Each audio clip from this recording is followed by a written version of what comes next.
কোথায় যাচ্ছি? কুচে মাছগুলোকে কেটে ধুয়ে নেওয়ার পরে নুন হলুদ মাখিয়ে নিলাম ভালো করে। এরপরে সর্ষের তেল গরম করে তাতে হালকা করে ভেজে নেব, খুব বেশি কড়া করব না, না হলে পরে স্টিফ হয়ে যাবে মাছগুলো। এরপরে ওই তেলেই শুকনো লঙ্কা আর গোটা জিরে ফোড়ন দিয়ে তাতে দিয়ে দিলাম খানিকটা পেঁয়াজ কুচি।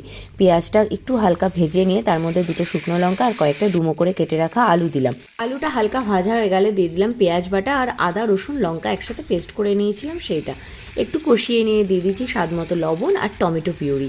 এবার আরও একবার ভালো করে কষিয়ে নিচ্ছি। আর এদিকে একটা বাটিতে নিয়ে নিচ্ছি হলুদ, লঙ্কার গুঁড়ো, জিরে, ধনে আর সামান্য একটুখানি চিনি অল্প জল দিয়ে গুলে একটা পেস্ট করে এটা ওই মশলা কষানোর মধ্যে দিয়ে দিচ্ছি।